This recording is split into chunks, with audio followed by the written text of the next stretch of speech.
నిరుపేదల పాలిట ఆపద్బాంధవుడు.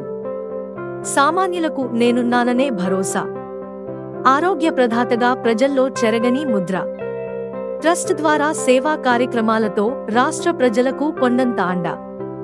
ఆయనే ఉపకార గ్రూప్స్ అధినేత డాక్టర్ కంచర్ల అచ్యుతరావు. ఎవరికీ ఏ ఆపదొచ్చినా ఆదుకుంటూ వారికి అండగా నిలిచే తత్వం ఆయనది.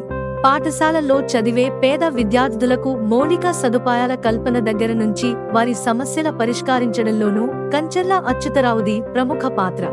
సేవా కార్యక్రమాలు నిర్వహిస్తున్న అచ్యుతరావు ఆరిలోవ ప్రాంతంలో స్థానికంగా మంచిపట్టున్న నేతగా గుర్తింపు పొందారు. ట్రస్ట్ ద్వారా సేవా కార్యక్రమాలను కొనసాగించడంతో పాటు నేటితరం యువతలో దాగి ఉన్న నైపుణ్యాన్ని వెలికి తీసేందుకు వివిధ పోటీలు నిర్వహించి వారిని ప్రోత్సహించారు కూడా.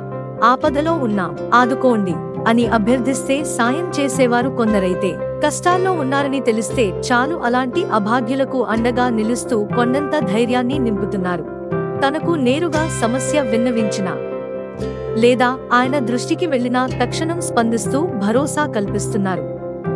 రాష్ట్రంలో ఎక్కడి నుంచైనా ఆపదలో ఉన్న నిరుపేదలకు సాయం చేస్తున్నారు. పర్వదినాల్లో నలుగురికి ఉపయోగపడే మంచి పని చేయాలని పరితపించే ఆయన ఏటా వినూత్న కార్యక్రమాలకు శ్రీకారం చుడుతున్నారు. అనాథలు ఆకలి తీర్చి ప్రజాసేవలో పరితపిస్తున్నారు. పేదవాడి ఆకలి తీర్చాలన్న ఆలోచనలో నుంచి పుట్టుకొచ్చిన ట్రస్ట్ నేడు ఎంతోమందికి బాసటగా నిలిచి అభయమిస్తోంది. అదే స్ఫూర్తితో అనేక సేవా కార్యక్రమాలకు శ్రీకారం చుడుతున్న కంచర్ల అచ్యుతరావు రాష్ట్ర వ్యాప్తంగా సేవా కార్యక్రమాలు నిర్వహిస్తూ పలువురికి ఆదర్శంగా నిలుస్తున్నారు. ఈ ట్రస్ట్ ద్వారా ఆ రోజు నుంచి 2000 ఇయర్ నుంచి కూడా మేము ఎన్నో కార్యక్రమాలు చేయడం జరిగింది. యాక్చువల్గా ఆరిలోకి మొట్టమొదటి నుంచి కూడా ఇప్పటికి కూడా చాలా ప్రాబ్లమ్స్ ఉన్నాయి. 2000 ఇయర్లో ఇంకా ప్రాబ్లమ్స్ ఉండేవి, వాటర్ ప్రాబ్లం అని ఇవన్నీ కూడా ఉండేవి.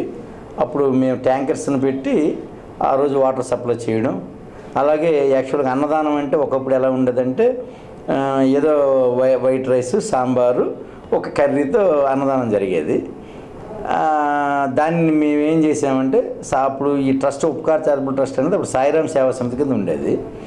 ఈ సాయిరాం సేవా సమితి నుంచి మేము కార్యక్రమాలు చేసేటప్పుడు అసలు మనం ఏం తింటున్నాం అనేది ఒకసారి ఆలోచించుకొని అది బయటికి పెట్టాలి అని ఒక ఆలోచనతో ఏం చేసామంటే ఒక అన్నదానం అనేది పెళ్లి భోజనం కింద మేము చేయడం జరిగింది. ఆ రోజు నుంచి ఈ రోజు వరకు కూడా ఎక్కడ అన్నదానం జరిగినా ఆరిలో ఏరియాలో చాలా గ్రాండ్గా జరుగుతాయి అన్నదానాలు కూడా.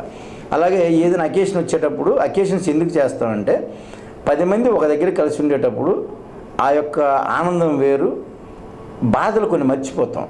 అందుకు మేమే కొన్ని కార్యక్రమాలు సపోజ్ లాస్ట్ ఇయర్ మేము ఏం చేసామంటే వనజాతర అని ఒకటి పెట్టాం.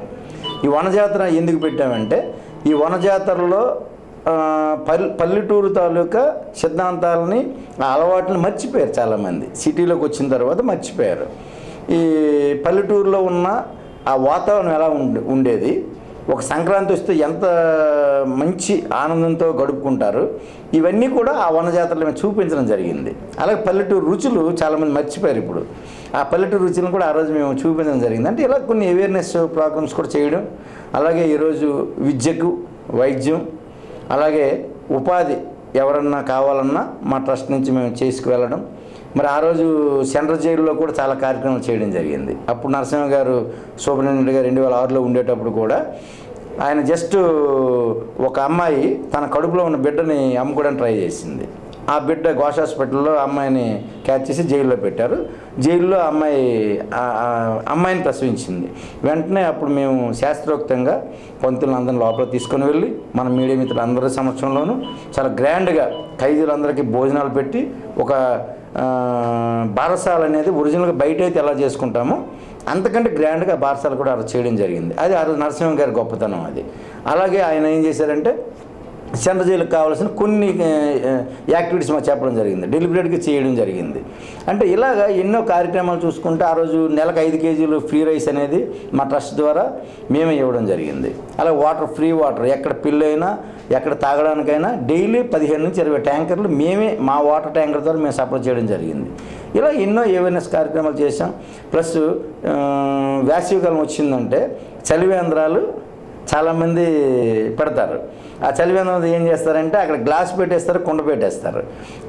వచ్చిన వాళ్ళు తాగడానికి కూడా అయ్యే పరిస్థితి ఉండదు, ఆ కుండలో వాటర్ ఉండదు. అలాగా ఒక పబ్లిసిటీకి చేసేస్తారు. మేము వచ్చిన తర్వాత ఏం చేసామంటే చలివేంద్రము మజ్జిగ వేంద్రం రెండు కూడా ఒక దగ్గర పెట్టాం. అంటే వాటర్ అండ్ మజ్జిగ రెండు ఉంటాయి. దాహం వేసే వాళ్ళు ఏదైనా తాగొచ్చు అక్కడ. కానీ కొంతమంది మజ్జిగ తాగడానికి ఇష్టపడరు, కొంతమంది వాటరే కావాలి. మజ్జిగ ఓన్లీ మజ్జిగ మనం అక్కడ పెడితే వాటర్ వాళ్ళకి దొరకకపోతే అక్కడ ఉపయోగం లేదు. అలాగే ఏం చేసామంటే కుర్రోళ్ళు మేము పెట్టి అక్కడ ఉద్యోగస్తులను పెట్టి ఎన్నో చలివేంద్రాలు పెట్టడం జరిగింది. అలాగే ఇక స్కూల్ యూనిఫామ్స్ అప్పుడు ఆ స్కూల్ యూనిఫామ్స్ ఏ స్కూల్లో కూడా ఉండేవి కాదు. ఆ స్కూల్ యూనిఫామ్స్ ప్రతి గవర్నమెంట్ స్కూల్లో మేము ఇవ్వడం జరిగింది. ఇక మధ్యాహ్న భోజన పథకం కింద గవర్నమెంట్ నుంచి కొన్ని పాత్రలు ఇస్తారు, వంట పాత్రలు. అవి ఒక 2 నెలలు 3 నెలలు అయిన తర్వాత ఆ పాత్రలన్నీ పోయేవి. ఆ వంట పాత్రలన్నీ కూడా మేమే సమకూర్చి ఇవ్వడం జరిగింది. ఇక అలా కాకుండా ప్రతి ఒక్క ఏరియాలో కూడా అగ్ని ప్రమాదాలు ఇవన్నీ జరిగేటప్పుడు వెంటనే మేము స్పందించి వాళ్ళకి ఇల్లు కట్టించివ్వడం, అలాగే వాళ్ళకి ముందు ఆ రేషన్ ఇవ్వడం, వాళ్ళకి హాస్పిటలైజేషన్ కల్పించడం, అలాగే ఎవరైనా కాలిపోయినా ఏం చేసినా వాళ్ళకి మేము సపోర్ట్ చేసి వాళ్ళకి ప్లాస్టిక్ సర్జరీ చేయించి చాలామందికి వాళ్ళకి ఆరోగ్యం ఇవ్వడం కూడా జరిగింది. ఇదే కాకుండా స్పోర్ట్స్కి ఎక్కువగా మేము అప్పటి నుంచి కూడా చాలా మంచి సపోర్ట్ అనేది ఇవ్వడం జరుగుతుంది. మలేషియా కానీ సింగపూర్ కానీ వెళ్ళే వాళ్ళకు కూడా మేము సపోర్ట్ చేస్తాం. అలా బాక్సింగ్ కానీ కరాటే పోటీలకు వెళ్ళిన ప్రతి ఒక్కరికి కూడా ఫుడ్ డొనేషన్ చేస్తూ వాళ్ళకి కావాల్సిన పౌష్టికాహారాన్ని కూడా మేము అందించడం, వాళ్ళ ట్రావెలింగ్ కూడా మేము చేయడం కూడా జరిగింది. ఇలా చెప్పుకుంటే కొన్ని కోట్ల రూపాయలని ఈ ట్రస్ట్ ద్వారా మేము చేయడం అది మాకు ఎంతో ఆనందం, ఎంతో గర్వకారణం కూడా భావిస్తున్నాను నేను. మరి అలాగే చాలా ప్రతి ఒక్క టెంపుల్ నా డొనేషన్ అనేది ఉంటుంది. మరి ఇదే కాకుండా ఆంధ్రప్రదేశ్ మొత్తం మీద కార్యక్రమం చేయడం జరుగుతుంది. ఇక ఆయుర్లోకి వచ్చినప్పటికంటే ఆయుర్లో పూర్తిగా ఆ రోజు గవర్నమెంట్ ఇచ్చిన సైట్స్ ఇవన్నీ కూడాను. అయితే ఇక్కడ నాకు మెయిన్ ఆయుర్లో మీద మక్కువ ఏంటంటే ఇక్కడ విశాఖపట్నం విజయనగరం శ్రీకాకుళం నుంచి వచ్చిన నిరుపేదలు అందరూ ఈ ఏరియాలోనే ఉన్నారండి. విశాఖపట్నం విజయనగరం శ్రీకాకుళం మొత్తం నిరుపేదలు అందరూ ఈ ఏరియాలోనే ఉన్నారు. మరి వాళ్ళకి ఇల్లు అనేది గవర్నమెంట్ ఇచ్చింది, కానీ ఈరోజు వరకు ల్యాండ్ రెగ్యులేషన్ జరగలేదండి. ల్యాండ్ రెగ్యులేషన్ జరగకపోవడం వల్ల ఏమవుతుందంటే వాళ్ళ పిల్లలు ఉద్యోగానికి కానీ లేకపోతే హెల్త్ సమస్యలు వచ్చినప్పుడు కానీ ఆ ఇంటి తాకట్టు పెట్టుకున్నా లేకపోతే బ్యాంకులో డబ్బులు తెచ్చుకోవడానికి కుదరటం లేదు. ఇది కాకుండా ఇక్కడ ఎడ్యుకేషన్ పరంగా చూసుకుంటే మీరు చూడండి, హనుమంతవాక నుంచి సిటీ ఒకలాగా ఉంటుంది, హనుమంతవాక నుంచి ఈ 5 వార్డులు ఒకలాగా ఉంటాయి. యాక్చువల్గా తూర్పు నియోజకవర్గంలో వెన్నెముక ఈ 5 వార్డులు 9, 10, 11, 12, 13 ఈ 5 వార్డులోనే వాటర్స్ కూడా ఎక్కువ అండి. 135,000 మంది వాటర్స్ ఉన్నారు ఈ నియోజకవర్గంలో. మరి ఈ 130,000 మంది వాటర్స్ ఉన్న ఈ ఏరియా ఒక జూనియర్ కాలేజ్ లేదు, ఒక డిగ్రీ కాలేజ్ లేదు, ఒక ప్లే గ్రౌండ్ లేదు. మరి ఇలాంటి పరిస్థితుల్లో ఎన్నో రకాలుగా ఇక్కడ ప్రజలు ఇబ్బంది పడుతున్నారు. ఈరోజు సిటీలో ఒక షాప్ తెరవాలి అంటే ఆరులో అమ్మాయి కానీ అబ్బాయి కానీ ఉండాలి. అలాగే ఒక కన్స్ట్రక్షన్ దగ్గర ఆ గోడను తడపాలన్నా ఆ గోడ కట్టాలన్నా మేస్త్రి ఎవరైనా ఉండాలంటే ఆయుర్లో నుంచే పర్సన్ ఉండాలి. 2006 నుంచే మేము ఎన్నో వేల మంది కుట్టు మిషన్లు, అలాగే ఆర్ఏ మిషన్లు ఇవ్వడం జరిగిందండి, అలాగే ఎంబ్రాయిడరీ మిషన్స్ ఇవ్వడం జరిగింది. ఇప్పుడు కూడా ఏం చేస్తామంటే స్మాల్ స్కేల్ ఇండస్ట్రీస్ కూడా ప్రారంభించాలని లాస్ట్ ఇయర్ మేము నిర్ణయం తీసుకోవడం జరిగింది.